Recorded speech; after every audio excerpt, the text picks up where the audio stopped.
This program is powered by Upgrade to new Honda Grazia 125cc. Contact us for a free test ride today. अजोड इन्स्योरेन्सको स्वास्थ्य पारिवारिक बिमा। अजोड insurance हरेक कदमको सहयात्री। Global IB Bank, सबैका लागि bank.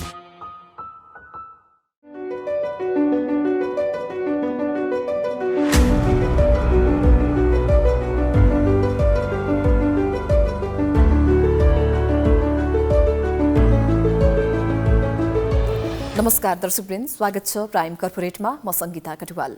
Corporate सेक्टरमा भए गरेका हरेक गतिविधिहरूको बारेमा यहाँहरूलाई जानकारी गराउनु यस कार्यक्रमको उद्देश्य हो।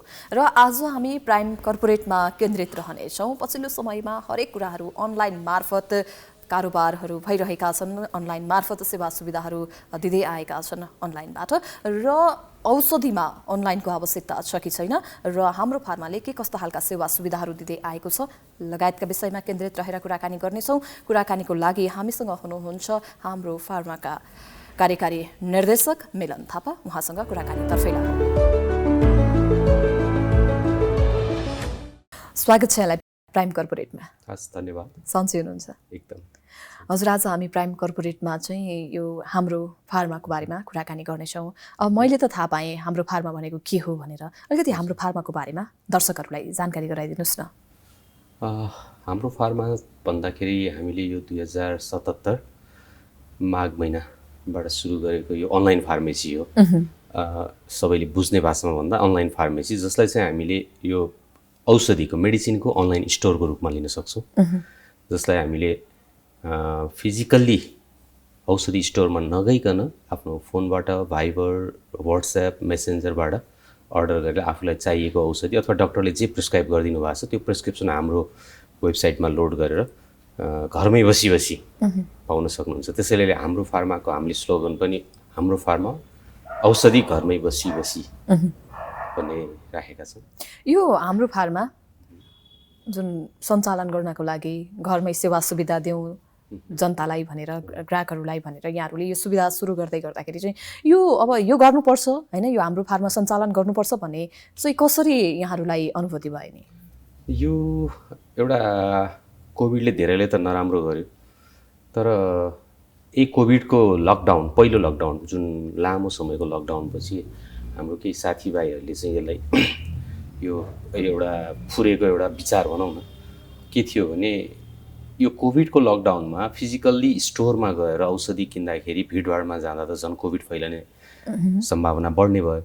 त्यसैले हाम्रो केही विदेशबाट आउनुभएका टेक्नोलोजीका साथीहरू, मैले नामै लिनुपर्दा अहिले मेरो अध्यक्ष पनि हुनुहुन्छ दिरेकलाल श्रेष्ठ, उहाँले होइन हामी किन यस्तो सुरु नगर्ने त, किन चाहिँ बिरामी अथवा वृद्धहरूलाई फिजिकल स्टोरसम्म आएर कोभिडको सङ्क्रमणको खतरा मलाउने, हामी यो सुरु गरौँ नेपालमा पनि। किन इन्डियामा यो धेरै अगाडिदेखि सुरु भइरहेको छ, 10औं वर्षदेखि चलिरहेको छ, भनेपछि नेपालमा पनि सुरु गरौँ जसले चाहिँ वृद्ध जसको के भन्छ सन्तानहरू अथवा छोराछोरी विदेशमा छन् अनि आफू स्टोरमा जान सक्नुहुन्न, असक्त हुनुहुन्छ, उहाँहरूलाई चाहिँ घरैमा लगेर किन सेवा नदिने त? किनभने यो त अब तपाईँको धेरै सामानहरू त हामी ई-कमर्स प्लेटफर्मबाट गर्छौँ भने वाइ नट मेडिसिन, किन चाहिँ मेडिसिनलाई पनि घरमा सेवा नदिने भन्ने सोचले हामीले यो सुरु गरेका हौँ।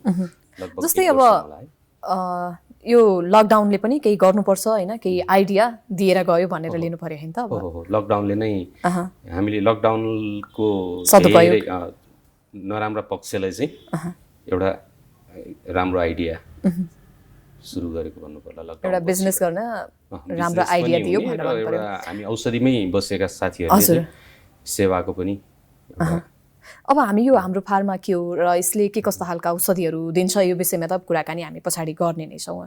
तर पनि अलिकति मैले यो नेपालमा उत्पादन हुने औषधिहरूको बारेमा कुरा गर्न चाहेँ। नेपालमा चाहिँ प्राय कति प्रतिशत औषधिहरू चाहिँ नेपालमा उत्पादन हुन्छ र कति चाहिँ बाहिरबाट आएको हुन्छ यहाँको विचारमा? अहिलेसम्म आजको दिनमा चाहिँ नेपालमा उपभोग हुने औषधि भन्नुहोस् न, कन्जम्सन हुने औषधिको 30% चाहिँ नेपाली उत्पादकहरूले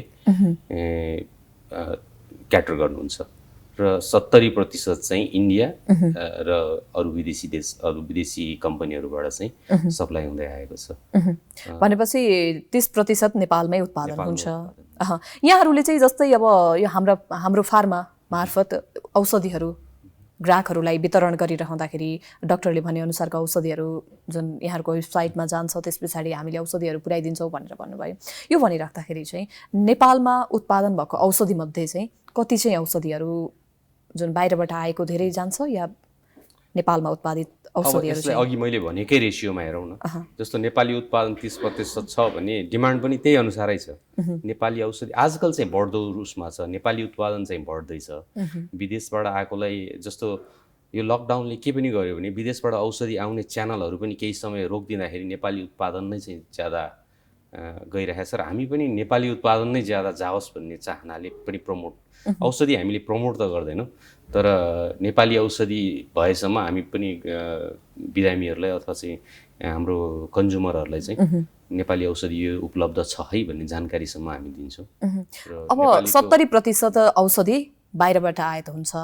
नेपालमा कतिपय जडीबुटी मार्फत पनि धेरै वन जङ्गल धेरै भएको कारणले गर्दाखेरि जडीबुटीहरू र त्यसबाटै पनि कतिपय औषधिहरू बन्न सक्छ र यहीँबाट नेपालबाट नै कतिपय जडीबुटीहरू बाहिर गएर जुन औषधिहरू बनिरहेको हुन्छ भनेर हामीले पढ्न होइन त्यो हामीले देखिरहेको हामीले त्यो पाइरहेको हुन्छ। त्यो नेपालमै उत्पादित हुन सक्ने सम्भावना चाहिँ जति पनि जडीबुटीहरू छन् बाहिर गएर बन्नुभन्दा त नेपालमा बन्ने सम्भावना चाहिँ कतिको छ देखिनुहुन्छ यहाँले? यसमा अब लगानीकर्ताहरू यस्तो छ, नेपाली जडीबुटीलाई प्रयोग गरेर औषधिहरू बन्छ भन्ने कुराहरू यो एकदमै सत्य कुरा हो। जस्तो यहाँबाट नेपालबाट चाहिँ र जडीबुटीहरू जान्छ, जस्तो बोरामा जान्छ भन्छ नि, जडीबुटीहरू बोरामा जाने अनि उताबाट चाहिँ बोतलमा आउने अथवा पाउडर फर्ममा आउने त्यो कन्डिसन चाहिँ यथावत नै छ। तर नेपालको जडीबुटीहरूलाई प्रयोग गरेर नेपालमा पनि धेरै जस्तो आयुर्वेदिक एलोपेथिक मेडिसिन त बनिरहेको छ नि, आयुर्वेदिक मेडिसिनहरू चाहिँ नेपालमा पनि बनिरहेका छन्। त्यो हामी अलिकति अवेर नभएको मात्रै हो। नेपाली जडीबुटीको प्रयोग गरेर नेपालमा धेरै जस्तो आयुर्वेदिक कम्पनीहरूले यही नै उत्पादन गरिरहेका छन्। आयुर्वेदिकको युज कति छ र एलोपेथीको युज कति छ भन्ने त्यो अर्को पाटो भयो। र अरू जुन एलोपेथिक मेडिसिनमा युज हुने जडीबुटीहरू पनि नेपालमा छ, त्यो चाहिँ नेपालमा प्रशोधन हुँदैन। प्रशोधन भए पनि विदेशतिर नै पुग्छ त्यो प्रशोधन भएर, त्यसलाई फेरि युज गर्न मिल्ने किसिमको र मेटेरियल बनाएर फेरि विदेशबाट त्यो घुमेर नेपालमा आउने सम्भावना पनि छ र आइरहेको पनि छ त्यस्तो किसिमको कुरा। त्यस्तो खाना त नेपालमा पनि अब यस विषयमा त यहाँहरूले पनि केही रिसर्च गर्नुभएको होला नि त। अब नेपालमै उत्पादन गर्नुपर्छ, त्यो बढी पैसा तिरेर नेपालीहरूको पैसा नै बाहिर गइरहेको छ, यो अवस्थामा चाहिँ यहाँहरूले के कस्तो खालको रिसर्च गर्नु? उत्पादनमा रिसर्च चाहिँ भन्दा पनि उत्पादनमा चाहिँ हामी नेपालमै उत्पादन गर्नुपर्छ भन्ने सोच त हामीमा छ। केही वर्षपछि हामी पनि उत्पादनमा जानुपर्छ। अहिले चाहिँ हामी ई फार्मेसी बनाउन, अनलाइन फार्मेसी मार्फत बिरामीको घर घरमा चाहिँ औषधि पुर्याउने काममा लागिरहेछौँ भने उत्पादन गर्नुपर्छ भन्ने सोच त हामीमा छ। किनभने हामी मध्ये लगभग 20औं वर्षदेखि औषधिको व्यवसायमा आबद्ध भएका साथीहरूले यो सञ्चालन गरेका हौँ। अब त्यो छ, तर तपाईँको अहिले तत्काललाई चाहिँ यही जडीबुटीलाई नै युज गरेर गर्ने भन्ने सम्भावना चाहिँ म देख्दिनँ। किनभने त्यसमा सरकारी संयन्त्रले पनि केही सहयोग गर्नु पर्यो। सरकारी संयन्त्रले पनि के गर्छ भने एक्सपोर्टको लागि जस्तो जडीबुटीको र मेटेरियल जडीबुटीलाई एक्सपोर्ट गर्न चाहिँ प्रमोट गर्छ, तर जडीबुटीलाई यहीँ प्रशोधन गर्ने प्रशोधनशालाहरू चाहिँ एकदम कम मात्र छ। त्यसलाई त्यति धेरै सरकारी सहुलियतहरू दिएको जस्तो मलाई लाग्दैन। अब यहाँहरूले पनि त माग गर्नुभएको छैन होला नि त पक्कै पनि, यहाँहरूको पक्षबाट पनि सरकार समक्ष या माग गरेर पनि सरकारले यहाँहरूको पहल छ तर सरकारले यस विषयमा ध्यान नदिएको हो त? हामीहरूले भन्दा पनि सबै औषधि व्यवसायीहरूले चाहिँ यो किसिमका कुराहरू अझ धेरै अगाडिदेखि माग गरिराख्नु भएको छ। जस्तो नेपालको जडीबुटीहरू चाहिँ इन्डिया जाने अनि इन्डियामा प्रशोधन भएर र मेटेरियल अथवा औषधिमा प्रयोग हुने एपिआई भन्छौँ हामी, एक्टिभ फार्मास्युटिकल इन्ग्रिडियन्ट्सहरू चाहिँ त्यहीँबाट फेरि किन्ने, इन्डिया अथवा चाइनाबाट किनेर हामी हाम्रो उद्योगहरूमा पनि युज भइरहेको देखिरहेछौँ। सरकारसँग माग गरेको छौँ, तर सरकार अब यहाँ नेपालमा छिटो छिटो सरकार फेरबदल हुने, सरकारको पनि एउटा औषधिको लागि एउटा कङ्क्रिट नीतिहरू त्यस्तो नभएको भएर पनि होला सायद। व्यवसायहरूको त सङ्गठन छ, व्यवसायले पाल्नु भएको छ। यदि नेपालमा उत्पादित हुने जति पनि औषधिहरू छ त्यस प्रतिशत औषधि नेपालमा उत्पादन हुन्छ र त्यसमध्ये पनि कति 70% चाहिँ बाहिरबाट आयात हुन्छ, यहाँले नि भनिहाल्नु भयो होइन। र नेपालमा भएकै जडीबुटीबाट पनि औषधि बन्छ र यहाँले पनि यो कुरा भनि नै सक्नुभयो। यो अवस्थामा चाहिँ नेपालमा चाहिँ यदि सबै जडीबुटीहरू नेपालमै यसलाई प्रशोधन गर्ने हो, औषधि बनाउनेतर्फ नेपाल सरकार जुन औषधि उद्योगहरू हुनुहुन्छ होइन, व्यवसायहरू हुनुहुन्छ, उहाँहरूले यो पहल गर्ने हो भने चाहिँ कति प्रतिशत औषधि चाहिँ नेपालमा बन्ने सम्भावना देखिन्छ? यो 30ले अहिले यहाँ हाम्रो उत्पादक साथीहरूको क्लेम चाहिँ 40% भइसक्यो भन्ने छ होइन। अब यो नेपालकै जडीबुटी नै युज गरेर मात्रै बनाउने हो अथवा चाहिँ अझै प्रयास गर्ने हो र सरकारले अलिकति यसलाई के भन्ने, यसलाई अलिकति फोकस गरेर नेपालकै उत्पादनलाई बढाउनुपर्छ भन्ने किसिमको फोकस गर्ने हो भने मेरो विचारमा 50%सम्म चाहिँ पुर्याउन सक्ला निकट भविष्यमा। त्योभन्दा धेरै बढी पुर्याउनको लागि चाहिँ अब तपाईँले हेर्नुहुन्छ हाम्रो नेपालको बजेट हुन्छ नि, जुन ओभरअल बजेट 13 खरब हामी भन्छौँ, 14 खरब भन्छौँ, अनि त्योभन्दा 20औं गुणा अथवा 30औं गुणा ठुलो चाहिँ नि औषधि कम्पनीहरूले रिसर्च गरेर बनाइरहेको हुन्छ। नयाँ नयाँ टेक्नोलोजी, नयाँ नयाँ के भन्छ जेनेरिक्सहरू, नयाँ नयाँ कम्पोजिसनहरू चाहिँ डेभलप भइरहेको छ। त्यो गर्नको लागि चाहिँ सायद धेरै टाइम लाग्छ होला नेपाल। जस्तो यो कोभिडको जुन भ्याक्सिन भयो, औषधिहरू उत्पादन गर्दाखेरि बाहिरी देशहरूले यसमा अग्रसरता देखाए होइन, र कतिपयले केही हदसम्म बनाए पनि, भ्याक्सिन पनि बनाए, तर नेपालमा भने त्यो सम्भावना एकदमै कम देखियो। यसतर्फ चाहिँ सरकारको ध्यान नगएको हो कि यो औषधि उत्पादन गर्ने कम्पनीहरूको ध्यान नगएको हो कि अब यहाँहरू पनि एउटा फार्मा खोलेर बस्नु भएको छ, एउटा फार्मेसीतर्फ हुनुहुन्छ, यसतर्फ चाहिँ कसको चाहिँ कमजोरी देखिन सक्छ? अब बाहिरबाट खोपदेखि लिएर हरेक कुराहरू बाहिरबाट आयात गरिराख्नु पर्दाखेरि कमजोरी भन्दा पनि कस्तो भन्नुहुन्छ भने हामीहरूको के भन्छ आर्थिक स्थितिसँग यो रिलेटेड छ जस्तो लाग्छ मलाई। नेपालको ओभरअल फाइनेन्सियल कन्डिसन भनौँ न, इकोनोमिकल कन्डिसनसँग यो रिलेटेड छ। किनभने तपाईँले जुन भ्याक्सिनको कुरा गर्नुभयो, एउटा भ्याक्सिन रिसर्च गर्नको लागि मल्टिनेसनल कम्पनीले नेपालको ओभरअल बजेट भने नि मैले नेपालको जिडिपी भन्दा पनि धेरै बढी चाहिँ यो रिसर्चमा खर्च गरेका हुन्छन्। र झन् यति छिटो रिसर्च गर्नको लागि त अझ धेरै बजेटहरूको मतलब पैसाको चाहिँ आवश्यकता हुन जान्छ। त्यसैले यो कसको कमजोरी भन्ने, अब हामी गरिब हुनु नै कमजोरी हो नेपाल एज अ कन्ट्री। जुन हाम्रो इकोनोमिकल अहिले स्ट्याटस जे छ त्यही नै चाहिँ हाम्रो कमजोरी हो। त्यसको लागि म्यान पावर त होला, म्यान पावर त डेभलप गर्न सकिन्छ अथवा विदेशबाट ल्याउन सकिएला, तर जुन फाइनेन्सियल कन्डिसन देशको छ त्यसले चाहिँ अलि समस्या गरेको जस्तो लाग्छ मलाई। अब मैले प्रसङ्ग बदल्न चाहेँ, यो हाम्रो जुन फार्मा छ यसमा अब हरेक कुराहरू अहिले डिजिटलतर्फ केन्द्रित भएको पाउँछौँ र यसलाई मध्यनजर गरेर यहाँहरूले पनि यो सेवा सुविधा दिनको लागि यहाँहरू पनि आउनुभयो होइन। र अब औषधिमा पनि अनलाइनको आवश्यकता छ त भन्ने एउटा प्रश्न उब्जिन्छ क्या, यो अवस्थामा चाहिँ यहाँ के भन्नुहुन्छ नि? औषधिमा पनि भन्दा पनि हामी औषधि र औषधिजन्य भनौँ न, मेडिसिन एन्ड एलाइड प्रोडक्ट्सहरू अथवा चाहिँ हेल्थ केयर प्रोडक्टहरूलाई चाहिँ अनलाइन मार्फत अथवा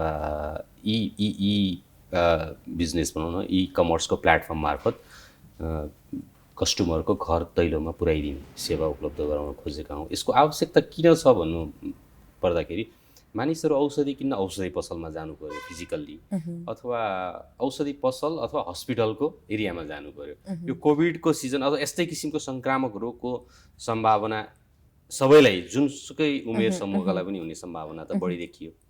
फिजिकल स्टोरमा जाँदा एउटा कुरा त्यो हो। अर्को कुरा चाहिँ के हो भने अशक्त, अघि हामीले कुरा गर्यौँ, अशक्त अपाङ्गहरू अथवा चाहिँ वृद्धहरू जसको चाहिँ टेक केयर गर्ने सन्तानहरू पनि, अब नेपालीहरू त प्रायः विदेशमा बसिरहेका छन्, उहाँको आमा बुवालाई चाहिँ उहाँले अनलाइनबाट विदेशबाट पेमेन्ट गरिदिएर हामीले उहाँको घरमा लगेर औषधि पुऱ्याइदिएर यसरी खाने, उसरी यो औषधि यति टाइम खाने, यसरी खाने भन्ने कुराहरू सिकाइदिएर आउँछौँ भने त्यो त मेरो विचारमा एकदम राम्रो पक्ष हो जस्तो लाग्छ मलाई। र यसको आवश्यकता हामीले त्यहीँबाट देखेको हो। इन्डियामा अथवा हाम्रो नजिकको देशको कुरा गर्दा इन्डियाको कुरा गर्छु म, इन्डियामा 10औं वर्षदेखि यो प्र्याक्टिस भइरहेको छ र त्यहाँका अनलाइन फार्मेसीहरू 1000 करोड 2000 करोडको टर्नओभर गरेर काम गरिरहेका छन्। कानुनले अथवा देशको हाम्रो कानुनले चाहिँ यो अनलाइन गर्नुपर्छ गर्नु पर्दैन भन्ने कुरा केही पनि भनेको छैन। औषधि ऐनले चाहिँ नेपालमा दर्ता भएका औषधिहरू तपाईँहरू पनि दर्ता गरेर हामी पनि एउटा औषधि पसल भनौँ न, हामीले साधना हेल्थ केयर र साधना होलसेल फार्मा भनेर दर्ता गरेका छौँ। दुईवटा दर्ता गरेर हामी यो काम गरिरहेका छौँ। जस्तो दर्ता गरेर तपाईँ औषधि व्यवस्था विभागको अनुगमनमा बसेर काम गर्नुहोस् भन्ने कुरा चाहिँ दिएको छ। तर अनलाइनमा गर्ने नगर्ने भन्ने कुरा इभन इन्डियामा पनि छैन, नेपालमा पनि छैन। त्यसैले यो आजको आवश्यकता हो। इ कमर्स प्लेटफर्ममा मेडिसिन र अलाइड प्रोडक्ट चाहिँ जनताको घर दैलोमा अथवा चाहिँ पब्लिकको घर दैलोमा पुग्नुपर्ने आवश्यकता जस्तो लाग्छ मलाई। अब केन्द्रित रहौँ यो हाम्रो फार्माको बारेमा र पछिल्लो समयमा अनलाइन हरेक कुराहरू अनलाइन मार्फत जुन हुन्छ नि घर घरमा पुर्याउने सेवा सुविधाहरू दिने जुन बिजनेसहरू स्टार्ट भएको छ, यो ग्रामीण भेगमा चाहिँ अब सहर बजारमा त औषधि किन्नको लागि पनि त्यति दुःख नहोला, पुग्न सकिएला होइन, अब मानिलिउँ केही मात्रामा त्यो नहोला। ग्रामीण भेगहरूमा चाहिँ यहाँहरू पुग्नु भएको छ कि छैन? हामीले सुरु गरेको 1 वर्ष हुन आँट्यो। हामीले अघिल्लो वर्ष माघबाट सुरु गरेका हौँ।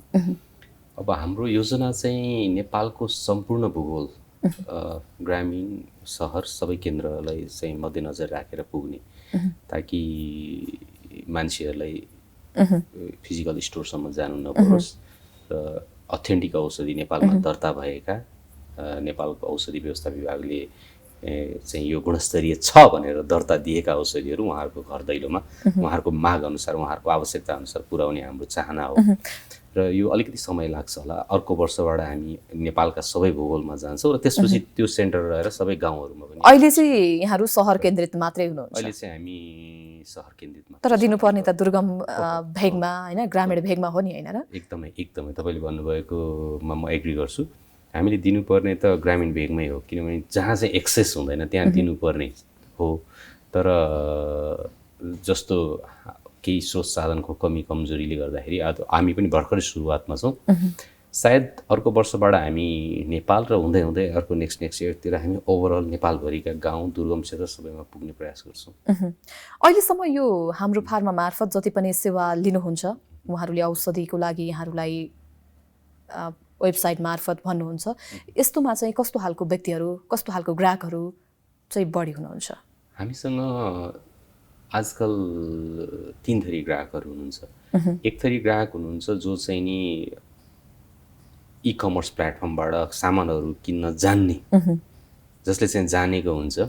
उसले चाहिँ म किन गइराख्ने भनेर आफ्नो मोबाइलको फिङ्गर टिप्सबाट अर्डर गर्नुहुन्छ होइन। हाम्रो वेबसाइटमा प्रेस्क्रिप्सन लोड गर्नेदेखि लिएर फोन गर्ने, अथवा हाम्रो टोल फ्री नम्बर पनि छ, टोल फ्री नम्बरमा फोन गरेर उहाँहरूले अर्डर गर्नुहुन्छ, आफ्नो लिस्ट टिपाउनुहुन्छ।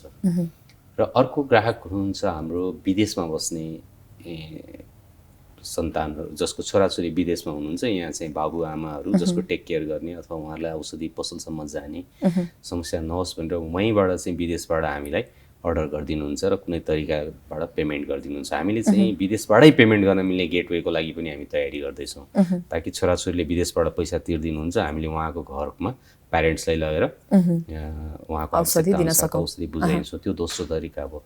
तेस्रो चाहिँ कस्तो हुन्छ भने रिटायर्ड प्यारेन्ट्सहरू जसले चाहिँ आफ्नो भर्खरको नाति नातिनाको सहयोगबाट यो अनलाइनमा मेडिसिन यसरी लिने, यो नयाँ टेक्नोलोजीमा एड्याप्ट हुन खोज्दै हुनुहुन्छ उहाँहरू। यो 3 थरीहरू चाहिँ आउनु भएको छ र भर्खरको यङ्स्टरहरू त उहाँहरू त आउने भइहाल्यो। उहाँहरूलाई चाहिँ हामीले क्याटेगोराइजै नगरौँ, उहाँहरू त अब डिजिटल प्लेटफर्ममा आउनको लागि धेरै नै उत्सुक हुनुहुन्छ। यो त किनभने यो ग्लोबल ट्रेन्ड हो, उहाँहरू त आउनु नै हुन्छ। अब यो कोभिडको बेलामा पसलमा गएर औषधि किन्न जाँदाखेरि पनि अलिकति कोभिडको कारणले गर्दाखेरि डरको एउटा हुन्छ नि, डर थियो होइन। र अब यहाँहरूसँग यो 3 थरीको ग्राहकहरू आइरहँदाखेरि ग्रामीण भेगमा चाहिँ यो हाम्रो फार्मा छ र यहाँबाट हामीले अर्डर गऱ्यौँ भनेदेखि हामीले औषधि उपलब्ध गराउन सक्छौँ भन्ने चाहिँ त्यस्तो खालको ग्रामीण भेग दुर्गम भेगबाट त त्यस्तो खालको अहिलेसम्म आउनु भएको छैन? छ दुर्गम भेगबाट पनि आएको छ। हामीले दुर्गम भेगमा पनि तपाईँको के छ भने जस्तो काठमाडौँमा हामीले निःशुल्क डेलिभरी भनौँ न, फ्री डेलिभरी भनेर घरसम्म विदाउट चार्ज पठाउँछौँ भने दुर्गम भेगमा पनि कुरियर सर्भिस हुने ठाउँसम्म उहाँहरूको आजकल त पेमेन्ट पनि मोबाइल ट्रान्सफरहरू हुन्छ, ब्याङ्क ट्रान्सफरहरू अथवा चाहिँ फोन पेहरूबाट भइहाल्छ। त्यो गरेर हामीले उहाँलाई कुरियर मार्फत उहाँको घरसम्म पठाउने सुविधा पनि दिएका छौँ अहिलेसम्म। आशा गरौँ चाँडै नै यहाँहरू ग्रामीण भेगमा भनौँ या दुर्गम भेगमा पुगेर सेवा सुविधाहरू दिनुहुनेछ हाम्रो फार्मा मार्फत।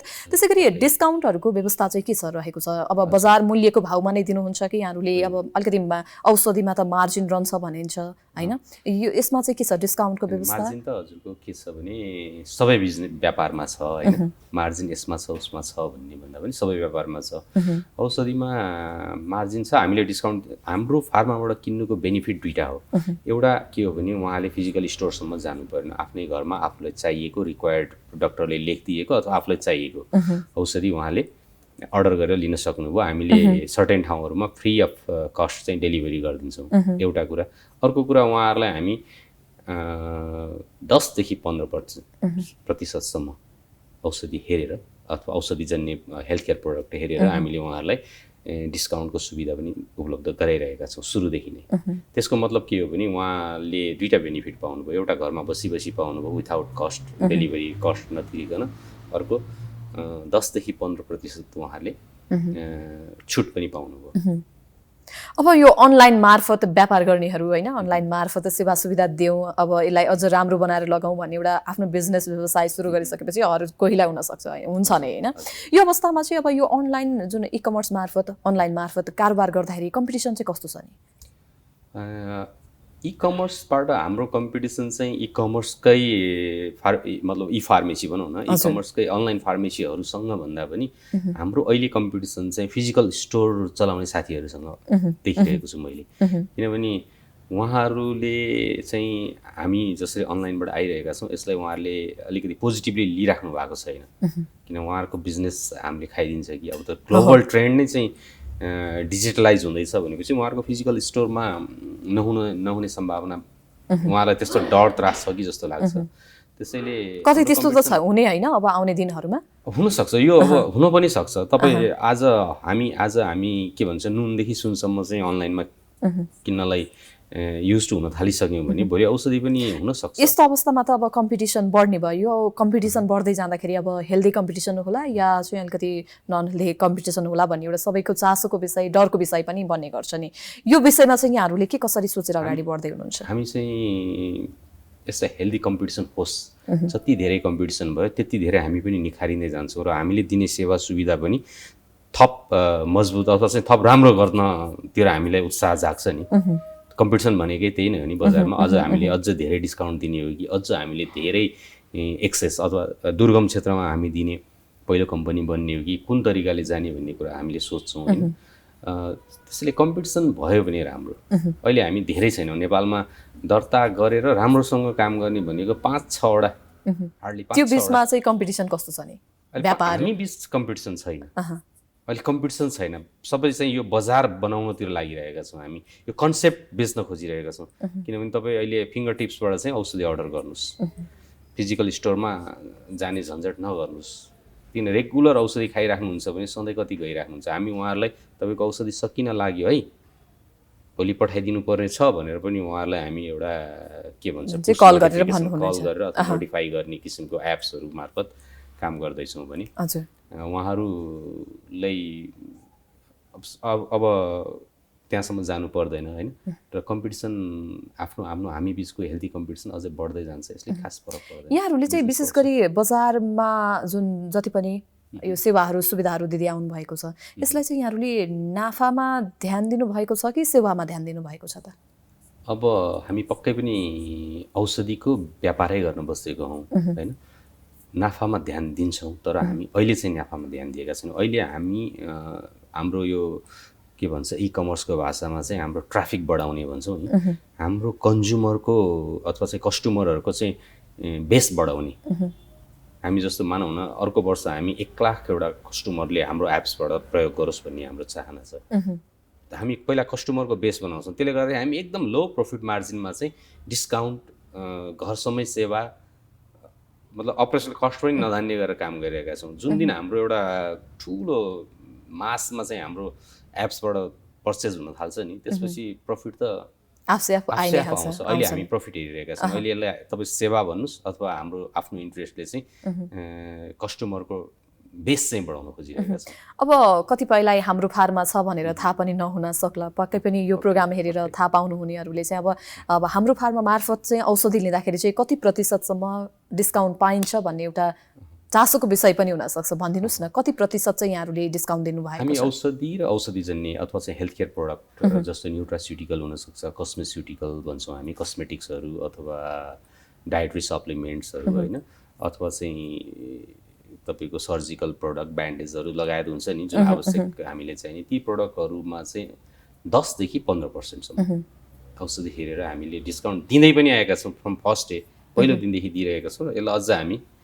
कति गर्न सकिन्छ त्यो अझै बढाउँदै लाने उसमा पनि छौँ, प्लानिङ। अब औषधि नेपालमा पाउने औषधि त पाइ नै हाल्छ र जति पनि उत्पादन भएका, नेपालमा उत्पादन भएका र नेपाल सरकारबाट इजाजत प्राप्त औषधिहरू त यहाँहरूले व्यापार भनौँ यहाँहरूले त्यसलाई सेवा मार्फत दिँदै आउनु नै भएको छ र कतिपयले बाहिर देशहरूमा अन्य देशहरूमा गएर पनि उपचार गराइराख्नु भएको अवस्था हामीले पछिल्लो समयमा पाउँछौँ नै होइन, त्यो छ नै। यो अवस्थामा चाहिँ अब उहाँहरूसँग औषधि सकियो र यहाँहरूले अब बाहिरबाट जति पनि औषधि बाहिरबाट ल्याउनु पर्ने छ त्यो अवस्थामा चाहिँ यहाँहरूले के कसरी सेवा सुविधाहरू दिनुहुन्छ नि? होइन, बाहिरबाट ल्याउने भन्दाखेरि पनि नेपालमा हाम्रो आधिकारिक आयातकर्ताहरूले यदि त्यसलाई आयात गर्नुभएको छ र नेपालको औषधि व्यवस्था विभागमा त्यसलाई चाहिँ दर्ता गर्नुभएको छ भने हामीले त्यो सेवा दिन सक्छौँ। यदि नेपालमा दर्ता छैन भने हामीले त्यसलाई उपलब्ध गराउन सक्दैनौँ। यसको लागि चाहिँ हामीले माफी माग्नुपर्छ। भनेपछि जति पनि अब नेपाल सरकार र जति पनि बाहिरबाट ल्याउन इजाजत प्राप्त व्यक्तिहरूले मात्रै यो ल्याउनुहुन्छ र नेपालमा भएको सेवा सुविधाहरू चाहिँ यहाँहरूले दिँदै आउनु भएको छ। अब आउने दिनहरूमा संक्षिप्तमा भनिदिनुहोस् कि अब आउने दिनहरूमा चाहिँ यहाँहरू के कसरी अगाडि बढ्दै हुनुहुन्छ? अब हामीले सुरु गरेको चाहिँ यो 1 वर्ष हुन लाग्यो माघमा, यो 2021 भन्नुहोस् न, 2021 लगभग सकिने चरणमा छौँ हामी। यो पहिलो वर्ष चाहिँ हामीले हाम्रो फार्माको बिजनेस भन्दा पनि नाउँहरूलाई नै प्रचार प्रसारमै अलिकति ध्यान दियौँ। हाम्रो फार्मा सबैले चाहिँ थाहा पाउन् भन्ने किसिमबाट गइरहेका छौँ। हाम्रो फार्मा औषधि घरमै बसी बसी भन्ने किसिमको स्लोगन लिएर हामी विभिन्न मिडिया मार्फत गइरहेका छौँ।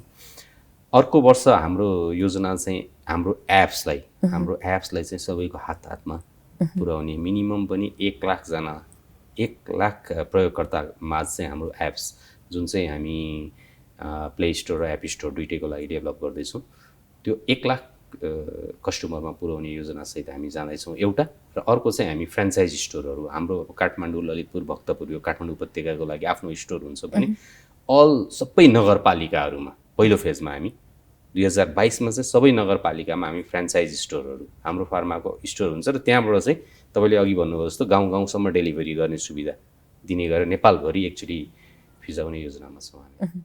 चाँडै नै यहाँहरूको योजना सफल होस्, यहाँलाई अग्रिम शुभकामना दिन चाहे र हामी कार्यक्रमको अन्त्यमा आइसकेका छौँ। जाँदा जाँदै मैले केही सोध्न छुटाएको र यहाँलाई केही भन्न मन लागेको कुराहरू छ भने दर्शक सामु भन्न सक्नुहुन्छ? अनि लगभग छुटेको त खासै केही छैन।